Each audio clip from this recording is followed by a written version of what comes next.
So this is called rotate, rotate, side bend, side bend. You're gonna be kneeling like this. The thing I want you to focus on is not moving this knee at all. A club is gonna be overhead like this. You're gonna rotate over as far as you can to the right.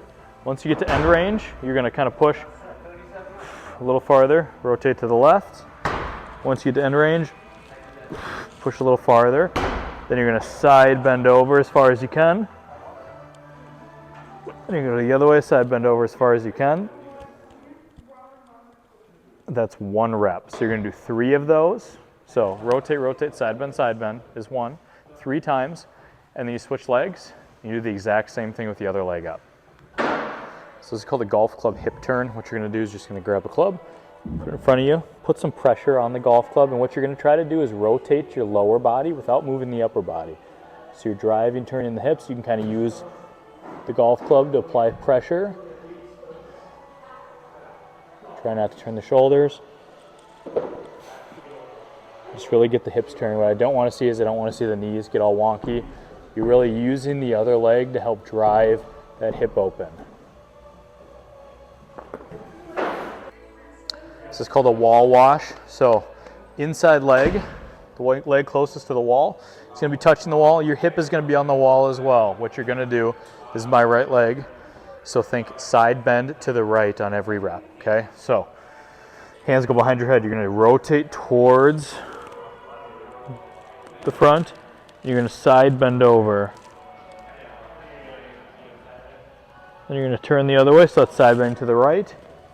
And you're still gonna side bend to your right. So I'm sliding this arm, side bend, side bend, side bend. Come back.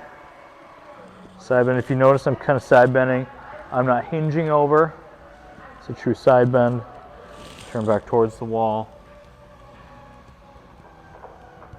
Do that. Then when you switch sides, you just turn the other direction.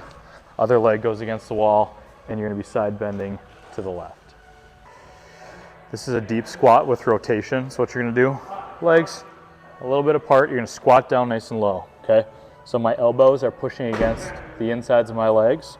From this position, I'm going to rotate open, still using that counter pressure to turn as much as I can. Okay, my heels are flat on the ground. I'm not going up onto my toes, anything like that. And I'm gonna turn the other way.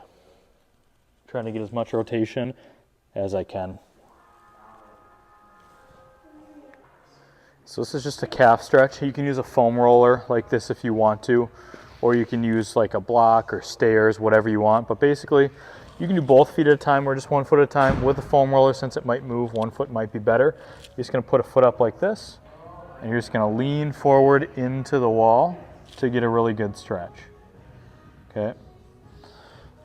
And then you switch the other leg, heel down, leaning forward. If you feel it really, really, really strong behind the knee, kind of like a nervy pulling sensation, then ever so slightly bend the knee. Just a tiny amount. So if this is straight, that's bent. Okay, I don't want it way down here. You're stretching a completely different muscle. So this is straight, ever so slightly bent. If you feel that pain back there, and you're just gonna hold this. So this is a hip 90-90 external rotation stretch. So what you're gonna do, hip is up at 90 degrees, knee is at 90 degrees, same thing with this back leg, okay? You're gonna put your hand on your ankle like this. And what you're going to do is you're gonna use this outside hand, you're gonna kind of push yourself down towards this foot. So not leaning over like that, not following the line of the leg, kind of right in the middle. Chest is gonna be dropping down kind of towards that ankle, towards that foot. You should feel a pretty good stretch. Kind of push this knee down if you need to, but you should feel it stretch right in that whole hip capsule. And you're just gonna hold that for about 30 seconds. And we do the other side. All you do is flip like this. You switch, same thing, foot on the ankle.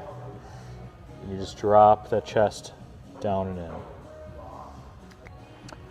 This one's called a sleeper stretch. So what you're going to do is this arm is going to be at 90 degrees, and I don't want your body rolled open like this. You're going to be kind of rolled a little bit closed, not falling forward, but almost perfectly stacked on top of yourself. Shoulders perfectly 90 degrees. And all you're going to do is you're going to kind of take this arm, and you're going to push it down into internal rotation to stretch that shoulder capsule, okay? Just gonna hold this for about 30 seconds or so. It shouldn't be painful, but you should feel like it's doing a pretty decent amount of stretching in there. If it's painful, back off just a little bit, then you're gonna return it back up. Same thing with the other side.